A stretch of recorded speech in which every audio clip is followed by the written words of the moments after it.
Hello everyone. നമ്മളിപ്പോൾ discuss ചെയ്തുകൊണ്ടിരിക്കുന്നത് Python programming ലാംഗ്വേജിൻ്റെ അപ്ലിക്കേഷൻസ് ആണ്. Python applications. അപ്പോൾ നമ്മൾ ഇന്ന് ആദ്യം തന്നെ പറയാൻ പോകുന്നത് സോഫ്റ്റ്വെയർ ഡെവലപ്മെൻറ്റ് ഫീൽഡിലുള്ള പൈതൺ അപ്ലിക്കേഷനാണ്. Python programming language software development പ്രോസസ്സിങ്ങിനകത്ത് വളരെ യൂസ്ഫുൾ ആയിട്ടുള്ള ഒന്നാണ്. ഇത് നമ്മുടെ സോഫ്റ്റ്വെയർ ഡെവലപ്പിങ്ങിന് ഒരു സപ്പോർട്ടിംഗ് ലാംഗ്വേജ് ആയിട്ട് യൂസ് ചെയ്യാവുന്നതാണ്. അതുപോലെ തന്നെ ബിൽഡിംഗ് കൺട്രോൾ, അതുപോലെ മാനേജ്മെൻറ്റ്, ടെസ്റ്റിംഗ്, ഇങ്ങനെ എല്ലാ മേഖലകളിലും നമുക്ക് പൈതണിനെ മാക്സിമം യൂസ്ഫുൾ ആക്കാനും അപ്ലിക്കബിൾ ആക്കാനും കഴിയുന്നതാണ്. ഇതിനകത്ത് നമ്മൾ കൺട്രോൾ ബിൽഡിങ്ങിന് വേണ്ടിയിട്ട് നമ്മൾ എസ്കോൺസ് എന്ന് പറഞ്ഞിട്ടുള്ള ഒരു ലൈബ്രറി യൂസ് ചെയ്യുന്നുണ്ട്. പിന്നെ ബിൽഡ് ബോർഡ്, അപ്പാച്ചി, ഗംസ് എന്നൊക്കെ പറഞ്ഞിട്ടുള്ള ഐറ്റംസ് യൂസ് ചെയ്യുന്നത് കമ്പൈലേഷനും അതേപോലെ ടെസ്റ്റിങ്ങുമാണ്. കമ്പൈലേഷൻ എന്ന് പറഞ്ഞു കഴിഞ്ഞാൽ ഓട്ടോമേറ്റഡ് കണ്ടിന്യൂസ് കമ്പൈലേഷൻ എന്ന് നമുക്ക് പറയാം. പിന്നെ റൗണ്ട്, ട്രാക്ക്, അതൊക്കെ യൂസ് ചെയ്യുന്നത് ബഗ് ട്രാക്കിങ്ങിനും പ്രൊജക്റ്റ് മാനേജ്മെൻറ്റിനുമാണ്. അപ്പോൾ നമുക്ക് ഈ പൈതൺ പ്രോഗ്രാമിംഗ് ലാംഗ്വേജിൻ്റെ ഓരോ സെക്ടേഴ്സും അല്ലെങ്കിൽ അതിൻ്റെ ഓരോ ലൈബ്രറീസ് ആവട്ടെ, അതിൻ്റെ ഫ്രെയിം വർക്ക്സ് ആവട്ടെ, അതൊക്കെ നമുക്ക് ഈ സോഫ്റ്റ്വെയർ ഡെവലപ്മെൻറ്റിംഗ് പ്രോസസ്സിനകത്ത് യൂസ് ചെയ്യാവുന്നതാണ്. ഇവിടെ കുറച്ച് എക്സാമ്പിൾസ് ആയിട്ട് കൊടുത്തിട്ടുള്ളത് കൺട്രോൾ ബിൽഡ് ചെയ്യാൻ വേണ്ടിയിട്ട് എസ്കോൺസ് യൂസ് ചെയ്യാം. പിന്നെ കമ്പൈലേഷനും ടെസ്റ്റിങ്ങിനും വേണ്ടിയിട്ട് ബിൽഡ് ബോട്ടും അപ്പാച്ചി ഗംസൊക്കെ യൂസ് ചെയ്യാം. പിന്നെ ബഗ് ട്രാക്കിങ്ങിനും പ്രൊജക്റ്റ് മാനേജ്മെൻറ്റിനും വേണ്ടിയിട്ട് റൗണ്ടും ട്രാക്കൊക്കെ യൂസ് ചെയ്യാം. അപ്പോൾ നമ്മൾ ഫസ്റ്റ് പറഞ്ഞ ആപ്ലിക്കേഷൻ സോഫ്റ്റ്വെയർ ഡെവലപ്മെൻറ്റിലാണ്. പിന്നെ സയൻറ്റിഫിക്, ന്യൂമറിക് സെക്ടേഴ്സിലൊക്കെയാണ്. അതായത് നമുക്കറിയാം ഇന്നത്തെ ഒരു എറ എന്ന് പറയുന്നത് ഒരു ആർട്ടിഫിഷ്യൽ ഇൻ്റലിജൻസിൻ്റെ ഒരു യുഗം തന്നെയാണ്. ഇവിടുത്തെ ഒരു പ്രത്യേകത എന്താണെന്ന് വെച്ചാൽ മനുഷ്യൻ ചെയ്യുന്ന പോലെ തന്നെ ടാസ്കുകൾ മെഷീനും പെർഫോം ചെയ്യും എന്നുള്ളതാണ് ഇതിൻ്റെ വലിയൊരു പ്രത്യേകത. അപ്പോൾ ഇങ്ങനെയുള്ള ഈ ആർട്ടിഫിഷ്യൽ ഇൻ്റലിജൻസ് അല്ലെങ്കിൽ മെഷീൻ ലേണിംഗ് എന്നുള്ള ഈ കോൺസെപ്റ്റുകൾക്കൊക്കെ ഏറ്റവും സ്യൂട്ടബിൾ ആയിട്ടുള്ള ഒരു പ്രോഗ്രാമിംഗ് ലാംഗ്വേജാണ് പൈതൺ പ്രോഗ്രാമിംഗ് ലാംഗ്വേജ്. അപ്പോൾ ഈ പൈതൺ പ്രോഗ്രാമിംഗ് ലാംഗ്വേജിനകത്ത് ഒരുപാട് കോംപ്ലക്സ് കാൽക്കുലേഷൻസ് സോൾവ് ചെയ്യാൻ പറ്റിയിട്ടുള്ള ലൈബ്രറീസ് കൺസിസ്റ്റഡാണ്. അതായത് മാത്തമാറ്റിക്കൽ ലൈബ്രറീസ്, സയൻറ്റിഫിക് ലൈബ്രറീസ്, അതൊക്കെ നമ്മുടെ പൈതണിനകത്ത് അവൈലബിൾ ആണ്. അപ്പോൾ നമുക്ക് ഈ ലൈബ്രറീസ് യൂസ് ചെയ്തിട്ട് ഈ മെഷീൻ ലേണിങ്ങിലും ആർട്ടിഫിഷ്യൽ ഇൻ്റലിജൻസിലൊക്കെ ഉള്ള കോംപ്ലക്സ് കാൽക്കുലേഷൻസൊക്കെ സോൾവ് ചെയ്ത് കൊണ്ടുവരാൻ കഴിയും. അപ്പോൾ നമ്മൾ മെഷീൻ ലേണിംഗ് അൽഗോരിതംസൊക്കെ ഇംപ്ലിമെൻറ്റ് ചെയ്യുന്ന സമയത്ത് അതിനകത്ത് വരുന്ന കോംപ്ലക്സ് മാത്തമാറ്റിക്കൽ കാൽക്കുലേഷൻസൊക്കെ സോൾവ് ചെയ്യാൻ വേണ്ടിയിട്ട് പൈതണിൻ്റെ കുറേ ലൈബ്രറീസൊക്കെ യൂസ് ചെയ്യുന്നുണ്ട്. അതിനകത്ത് സയൻറ്റിഫിക്കും ന്യൂമറിക്കൊക്കെ ഇൻക്ലൂഡഡ് ആണ്. നംപി, പാൻഡാസ്, സ്കിപ്പി, സ്കിറ്റ് ലേൺ, അങ്ങനെ ഒരുപാട് ഐറ്റംസ് ഉണ്ട്. പിന്നെ നമുക്ക് ചില പൈതണിനെ കുറിച്ചൊരു ബേസിക് നോളജ് ഉണ്ടെങ്കിൽ തന്നെ നമുക്ക് ഈസി ആയിട്ട് ഈ ലൈബ്രറീസൊക്കെ നമ്മളുടെ കോഡിലേക്ക് ഇമ്പോർട്ട് ചെയ്ത് കൊണ്ടുവരാനും യൂസ് ചെയ്യാനും കഴിയും. ഇവിടെ നമുക്ക് കുറച്ച് ഫ്രെയിം വർക്ക്സ് നോക്കാം. മെഷീൻ ലൈബ്രറീസിൻ്റെ പോപ്പുലർ ആയിട്ടുള്ള കുറച്ച് ഫ്രെയിം വർക്ക്സ് ആണ് സ്കൈപ്പൈ, സ്കിറ്റ് ലേൺ, നംപി, പാൻഡാസ്, മാറ്റ്പ്ലോട്ട്ലിബ്.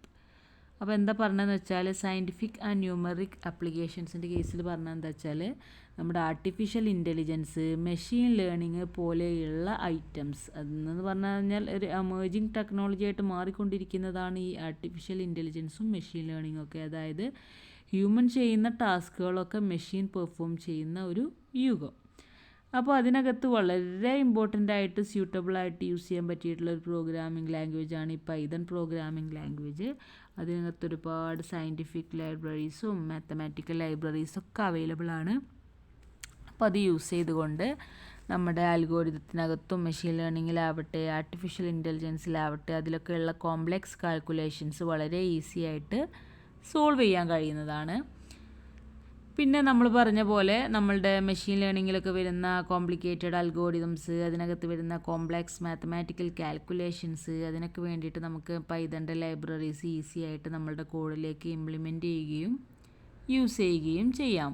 പിന്നെ നമ്മൾ കുറച്ച് ഫ്രെയിം വർക്കുകളൊക്കെ പറഞ്ഞു. ഇത്രയാണ് നമ്മളുടെ സയൻറ്റിഫിക് ആൻഡ് ന്യൂമറിക് ആപ്ലിക്കേഷൻസിനെ കുറിച്ച് പറയാനുള്ളത്. പിന്നെ വരുന്നത് ബിസിനസ് ആപ്ലിക്കേഷൻസ് ആണ്. ബിസിനസ് ആപ്ലിക്കേഷൻസ് നമ്മളുടെ സ്റ്റാൻഡേർഡ് ആപ്ലിക്കേഷൻസിൽ നിന്നൊക്കെ കുറച്ച് ഡിഫറെൻ്റ് ആണ്. ഇപ്പോൾ പ്രത്യേകിച്ച് നമ്മൾ ബിസിനസ് ആപ്ലിക്കേഷൻ്റെ എക്സാമ്പിൾസ് ആയിട്ട് പറയുകയാണെങ്കിൽ ഇ കൊമേഴ്സ്, ERP ഒക്കെ നമുക്ക് എക്സാമ്പിൾസ് ആയിട്ട് എടുക്കാം. ഇത്തരം അപ്ലിക്കേഷൻസൊക്കെ സ്കേലബിലിറ്റി, റീഡബിലിറ്റി ഒക്കെ റിക്വയർ ചെയ്യുന്ന ടൈപ്പിലുള്ള അപ്ലിക്കേഷൻസാണ്. അപ്പോൾ അവിടെയും നമുക്ക് യൂസ് ചെയ്യാൻ പറ്റുന്ന ഒരു പ്രോഗ്രാമിംഗ് ലാംഗ്വേജാണ് പൈതൺ പ്രോഗ്രാമിംഗ് ലാംഗ്വേജ്. കാരണം പൈതൺ ഈ ബിസിനസ് ആപ്ലിക്കേഷൻസിന് ആവശ്യമായിട്ടുള്ള ഫീച്ചേഴ്സൊക്കെ പ്രൊവൈഡ് ചെയ്തുകൊണ്ടാണ് നമുക്ക് ഡെവലപ്പിംഗ് പോസിബിൾ ആക്കുന്നത്. പിന്നെ നമ്മൾ ഈ പൈതൺ ബേസ്ഡ് ആയിട്ടുള്ള ഒരു ആപ്ലിക്കേഷൻ ഉണ്ട്, ഓഡോ എന്ന് പറയും. അതൊരു ഓൾ ഇൻ വൺ പൈതൺ ആപ്ലിക്കേഷനാണ്. ഈ ആപ്ലിക്കേഷൻ യൂസ് ചെയ്തുകൊണ്ട് നമുക്ക് ഒരുപാട് ബിസിനസ് ആപ്ലിക്കേഷൻസൊക്കെ ഡെവലപ്പ് ചെയ്ത് കൊണ്ടുവരാൻ കഴിയും. പിന്നെ പൈതണിനകത്ത് പ്രൊവൈഡ് ചെയ്തിട്ടുള്ള ട്രൈറ്റോൺ എന്ന് പറഞ്ഞിട്ടുള്ളൊരു പ്ലാറ്റ്ഫോം ഉണ്ട്. അത് യൂസ് ചെയ്തുകൊണ്ട് നമുക്ക് പല ബിസിനസ് ആപ്ലിക്കേഷൻസും ഡെവലപ്പ് ചെയ്ത് കൊണ്ടുവരാൻ കഴിയും. ഇനിയും ഒരുപാട് ആപ്ലിക്കേഷൻസ് ഉണ്ട്. അപ്പോൾ നമുക്ക് 1 by 1 ആയിട്ട് അടുത്ത ക്ലാസ്സിൽ ഡിസ്കസ് ചെയ്യാം. എല്ലാം കൂടെ ആകുമ്പോൾ നമുക്ക് ഈ പറഞ്ഞ പോലെ കൂടെ കോംപ്ലിക്കേറ്റഡ് ആയിട്ട് മാറും. അപ്പോൾ നമ്മളിപ്പോൾ ലാസ്റ്റ് പറഞ്ഞ ബിസിനസ് ആപ്ലിക്കേഷനാണ്. ബിസിനസ് ആപ്ലിക്കേഷനകത്തും നമുക്ക് യൂസ് ചെയ്യാൻ പറ്റിയിട്ടുള്ളൊരു പ്രോഗ്രാമിംഗ് ലാംഗ്വേജാണ് പൈതൺ പ്രോഗ്രാമിംഗ് ലാംഗ്വേജ്. പ്രത്യേകിച്ച് ബിസിനസ് ആപ്ലിക്കേഷൻസിൻ്റെ ഫീച്ചേഴ്സ് ആയിട്ടുള്ള സ്കേലബിലിറ്റിയും റീഡബിലിറ്റിയും ഒക്കെ പ്രൊവൈഡ് ചെയ്യാൻ നമ്മുടെ പൈതൺ പ്രോഗ്രാമിങ്ങിന് കഴിയും എന്നുള്ളതാണ് ഇതിൻ്റെ ഒരു പ്രത്യേകത. പിന്നെ ഒരു പൈതൺ ബേസ്ഡ് ആയിട്ടുള്ള ആപ്ലിക്കേഷൻ ഉണ്ട്, ഓൾ ഇൻ വൺ ആപ്ലിക്കേഷൻ, ഓഡോ എന്നാണ് അതിൻ്റെ പേര്. അത് യൂസ് ചെയ്തുകൊണ്ട് നമുക്ക് ബിസിനസ് ആപ്ലിക്കേഷൻസൊക്കെ ഡെവലപ്പ് ചെയ്ത് കൊണ്ടുവരാൻ കഴിയും. പിന്നെ പൈതൻ്റെ ട്രൈറ്റോൺ എന്ന് പറഞ്ഞൊരു പ്ലാറ്റ്ഫോം ഉണ്ട്. അത് യൂസ് ചെയ്തുകൊണ്ട് നമുക്ക് ബിസിനസ് ആപ്ലിക്കേഷൻസ് ഡെവലപ്പ് ചെയ്ത് കൊണ്ടുവരാൻ കഴിയും. അപ്പോൾ എന്തൊക്കെയാണ് നമ്മൾ ഡിസ്കസ് ചെയ്തുകൊണ്ടിരുന്നത്? നമ്മളിപ്പോൾ ഡിസ്കസ് ചെയ്തുകൊണ്ടിരുന്നത് നമ്മുടെ പൈതൺ ആപ്ലിക്കേഷൻസാണ്. ആദ്യം തന്നെ നമ്മൾ സോഫ്റ്റ്വെയർ ഡെവലപ്മെൻറ്റിൻ്റെ കേസ് പറഞ്ഞു. അതിനകത്ത് യൂസ് ചെയ്യാൻ പറ്റിയിട്ടുള്ള ഒരു ബെസ്റ്റ് പ്രോഗ്രാമിംഗ് ലാംഗ്വേജാണ് പൈതൺ പ്രോഗ്രാമിംഗ് ലാംഗ്വേജ്. പിന്നെ അതിനകത്ത് കൺട്രോൾ ബിൽഡ് ചെയ്യാനും അതുപോലെ തന്നെ കമ്പൈലേഷനും ടെസ്റ്റിങ്ങിനും ബഗ് ട്രാക്കിങ്ങിനും പ്രൊജക്റ്റ് മാനേജ്മെൻറ്റിനൊക്കെ യൂസ് ചെയ്യുന്ന ഫ്രെയിം വർക്കുകളൊക്കെ നമ്മൾ ഡിസ്കസ് ചെയ്തു. പിന്നെ സയൻറ്റിഫിക് ന്യൂമറിക് ആപ്ലിക്കേഷൻസ് പറഞ്ഞു. അതായത് ആർട്ടിഫിഷ്യൽ ഇൻ്റലിജൻസിലും മെഷീൻ ലേണിങ്ങിലൊക്കെ കോംപ്ലിക്കേറ്റഡ് കാൽക്കുലേഷൻസൊക്കെ നമുക്ക് സോൾവ് ചെയ്യാൻ വേണ്ടിയിട്ട് ഒരുപാട് സയൻറ്റിഫിക് ലൈബ്രറീസ്, ന്യൂമറിക് ലൈബ്രറീസൊക്കെ പൈതണിനകത്ത് അവൈലബിൾ ആണ്. അതുകൊണ്ട് തന്നെ സയൻറ്റിഫിക് ന്യൂമറിക് ആപ്ലിക്കേഷൻസും അത്രയും പോപ്പുലറായിട്ട് യൂസ് ചെയ്യാവുന്നതാണ്. പിന്നെ ബിസിനസ് ആപ്ലിക്കേഷൻ്റെ എല്ലാ ഫീച്ചേഴ്സും സ്കേലബിലിറ്റി ആവട്ടെ, റീഡബിലിറ്റി ആവട്ടെ, എവരിത്തിങ് പ്രൊവൈഡ് ചെയ്യാൻ പൈതൺ പ്രോഗ്രാമിംഗ് ലാംഗ്വേജിന് കഴിയുന്നത് കൊണ്ട് തന്നെ ബിസിനസ് ആപ്ലിക്കേഷൻസിലും ഏറ്റവും അപ്ലിക്കബിളായിട്ട് യൂസ് ചെയ്യാൻ പറ്റിയിട്ടുള്ള ഒരു പ്രോഗ്രാമിംഗ് ലാംഗ്വേജും കൂടിയാണ് നമ്മളുടെ പൈതൺ പ്രോഗ്രാമിംഗ് ലാംഗ്വേജ്. പിന്നെ കഴിഞ്ഞ ക്ലാസ്സുകളിൽ നമ്മൾ കുറച്ച് ആപ്ലിക്കേഷൻസ് പറഞ്ഞല്ലോ. എന്തൊക്കെയാണ് പറഞ്ഞത്? വെബ് ആപ്ലിക്കേഷൻസിൽ പോസിബിൾ ആണെന്ന് പറഞ്ഞു. പിന്നെ നമ്മൾ പറഞ്ഞത് ഡെസ്ക്ടോപ്പ് GUI ആപ്ലിക്കേഷൻസിൽ നമ്മൾ പൈതൺ യൂസ് ചെയ്യുന്നുണ്ട്. പിന്നെ വന്നിട്ട് കൺസോൾ ബേസ്ഡ് ആപ്ലിക്കേഷൻ, ഇതൊരു ഓൾഡ് ജനറേഷൻ ആപ്ലിക്കേഷൻ ആണെങ്കിൽ കൂടെ കൺസോൾ ബേസ്ഡ് ആപ്ലിക്കേഷൻ ചെയ്യുമ്പോൾ നമുക്കതിനകത്ത് ഇൻക്ലൂഡ് ചെയ്യാൻ പറ്റിയിട്ടുള്ള ഒരു പ്രോഗ്രാമിംഗ് ലാംഗ്വേജാണ് പൈതൺ പ്രോഗ്രാമിംഗ് ലാംഗ്വേജ്. ഇനിയും ഒരുപാട് ആപ്ലിക്കേഷൻസ് ഉണ്ട്, നമുക്ക് വേറെ സെപ്പറേറ്റ് വീഡിയോ ആയിട്ട് ചെയ്യാം. Okay, thank you.